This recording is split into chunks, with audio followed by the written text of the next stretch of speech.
하나님 어느 때까지입니까? 하나님 어느 때까지입니까? 라는 제목으로 하나님 말씀 증거하도록 하겠습니다.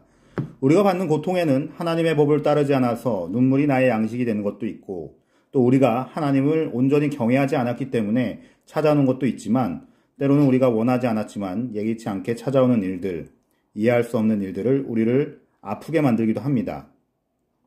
바로 욥과 같이 의인이 받는 고난이 그런 것입니다. 하나님을 경외하고 잘 섬기는 가정에도 이런 고난이 찾아옵니다. 욥은 순전하고 정직하여 하나님을 경외하며 악에서 떠난 자라고 성경은 말하고 있습니다. 그 시대에 욥이 얼마나 의인으로 알려져 있었던가는 동시대 선지자 에스겔의 말을 통해서도 짐작해 볼 수 있습니다. 에스겔 14장 14절에 비록 노아, 다니엘, 욥 이 세 사람이 거기 있을지라도 그들은 자기의 의로 자기의 생명만 건지리라. 나주 여호와의 말이니라. 이렇게 선지자 에스겔은 노아, 다니엘, 욥을 가장 의로운 세 사람으로 꼽고 있었고, 욥이 얼마나 의롭고 하나님을 경외하는 사람인지는 하나님이 친히 사단에게 하신 말씀을 통해서도 알 수 있습니다. 욥기 1장 8절 여호와께서 사단에게 이르시되 내가 내 종 욥을 유의하여 보았느냐. 그와 같이 순전하고 정직하여 하나님을 경외하며 악에서 떠난 자가 세상에 없느니라.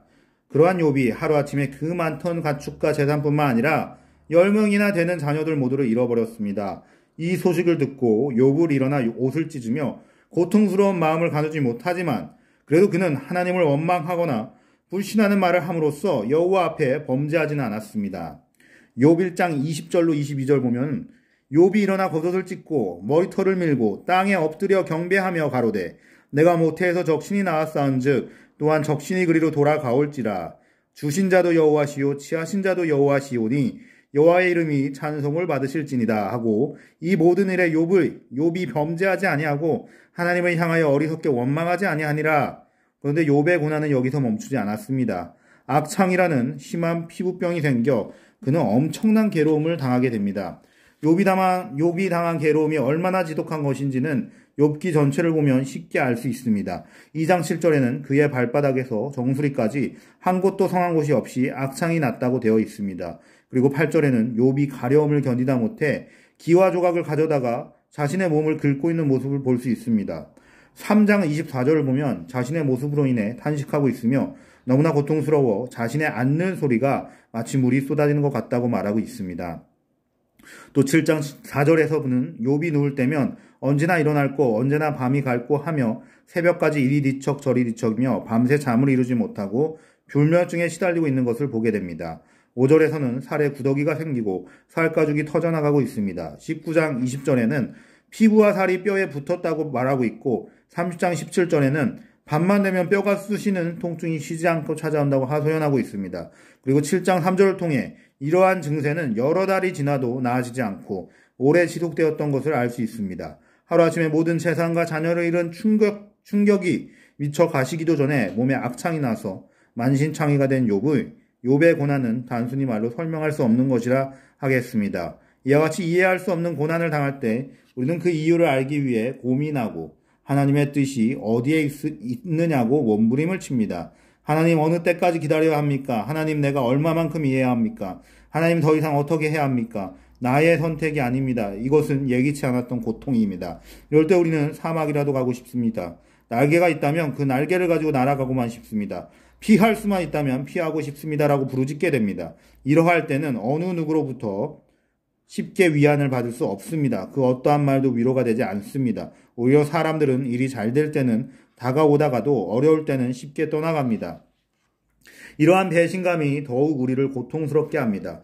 욥의 아내도 욥이 당하는 고통을 보면서 욥에게 차라리 하나님을 비난하고 죽으라고 말하며 그에게서 등을 돌렸습니다. 그의 친한 친구들도 처음에는 그의 고통을 나누려고 하였지만 욥의 고난이 어처구니 없어 보이자 여기에는 분명히 무엇인가 욥이 지은 죄가 있기 때문에 그럴 것이라고 욥을 정죄하면서 그를 더욱 괴롭게 만듭니다. 욥을 찾아온 엘리바스, 빌닷, 소발이라는 세 친구는 욥의 과거의 죄를 찾아내어 욥이 받는 고난을 설명하려고 애를 씁니다. 그리고 자신의 생각과 경험에 비추어 또는 과거의 정통적인 의례에 비추어 욥의 고난에 대한 마땅한 이유들을 들춰내려고 했습니다. 그러나 욥은 끝내 그것을 인정하지 않고 하나님 앞에 자신의 의로움을 고집합니다.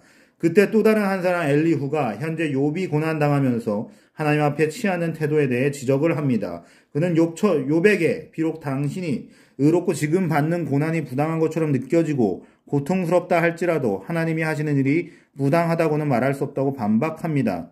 엘리후는 욥의 과거의 죄가 문제가 아니라 지금 현재 고통에 대해 반응하는 욥의 태도에 문제가 있다고 보았습니다. 그는 욥이 과거의 죄 때문에 고통당하고 있는 것이 아니라 고통 때문에 죄를 짓고 있는 것이라고 생각했습니다. 욥은 자신을 정죄하는 세 친구에 대해 자신의 의로움을 증명하고 반박하는 가운데 자신이 의롭기 때문에 자신이 당하는 고통은 하나님의 불합리한 처사라고 얘기하는 것처럼 보입니다. 이 점에 대해 엘리후가 예리하게 지적하고 있습니다. 욥기 33장 8절로 18절입니다.